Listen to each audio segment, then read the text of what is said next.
আজকে হাঁসের খামারের আপডেটটা দিব, প্লাস আজকের ভিডিওতে অনেক কিছুই আছে। তো আসসালামু আলাইকুম সবাইকে। প্লাস্টার করার পর হাঁসের ঘরটা কত সুন্দর লাগছে দেখুন। আর এই যে এখানে কিছু খড় এনে রাখা হয়েছে, এখনো দরজার কাজ বাকি আছে। এখানে পুকুরের কাজ চলছে, যদিও ঢেকে রাখা হয়েছিল, তবে যে পরিমাণ বৃষ্টি হয়েছে ঢেকে রেখে কোনো লাভই হয়নি। বৃষ্টির পানি দিয়ে ঠিকই পুকুর ভরে গিয়েছে। তবে পুকুরের খনন কাজ কিন্তু এখনো শেষ হয়নি, এদিকে আরো খোঁড়া হবে। তবে এখন না, এই বর্ষাকালে কাজে হাত দিয়ে তো আমাদের শিক্ষা হয়ে গিয়েছে। কাজের কাজ তো কিছুই হচ্ছে না, বরং একদিনের কাজ মিস্ত্রিরা 3 দিন নিয়ে যাচ্ছে। অর্ধেক দিন কাজ করে অথচ হাজিরা নেয় একদম পুরো দিনের।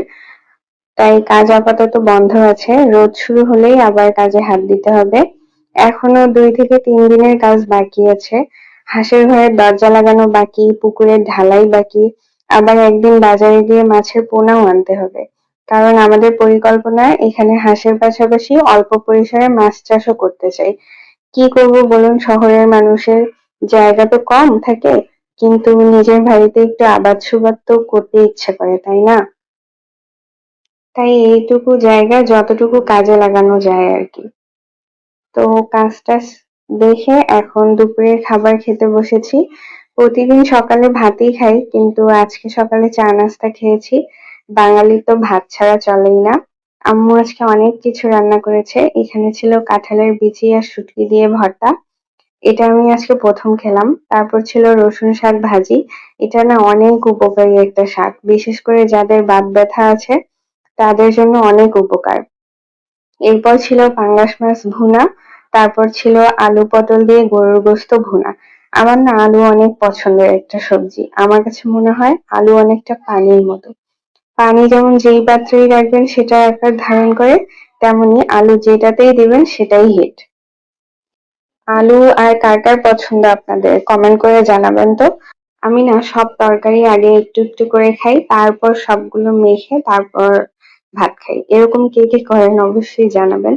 তো আলহামদুলিল্লাহ, এটাই ছিল আজকের আমার দুপুরের খাবার। বিকালবেলা মনে হলো একটু ঘাসের উপর দিয়ে হাঁটি। আর আপনারা জানেন সাইন্টিফিক্যালি এটার কিন্তু অনেক উপকারিতা আছে। তো আপনারা যাদের সুযোগ আছে ঘাসের উপর হাঁটা, তো তারা অবশ্যই হাঁটবেন। এই জন্য বললাম, কেননা শহরের মানুষ তো ঘাস চোখেই দেখে না। তো যাই হোক, এরপর বিকালবেলা মনে হলো কিছু নাস্তা করে খাই। তো এই নাস্তাটা জানি এটা খুবই কমন একটা নাস্তা, এটা আপনারা সবাই খেয়েছেন। মানে জাতীয় একটা খাবার বলা চলে এটা। তো ফার্স্টে আমি নিয়ে নিলাম দুটো ডিম, তারপর নিয়ে নিলাম 2 চামচের মতো চিনি। এই দুটোকে এখন ভালোভাবে মিক্স করব চিনিটা গলে যাওয়া পর্যন্ত।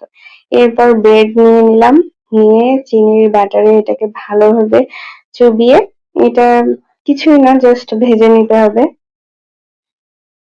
তো এইভাবেই ডিম টোস্ট রেডি হয়ে যাবে। তো এটাই ছিল আজকে বিকালের খাবার, আর সাথে ছিল চা। চাটা দেখাতে ভুলে গেছি, ওই ক্লিপটা আসলে নেওয়া হয়নি। তো এটা ভালোভাবে এটাকে ভেজে নিতে হবে, তবে এই খাবারটা না একটু অয়েলি। আমি এবার এটাকে গার্নিশ করার জন্য মাঝখানে একটা আপেল দিয়েছি।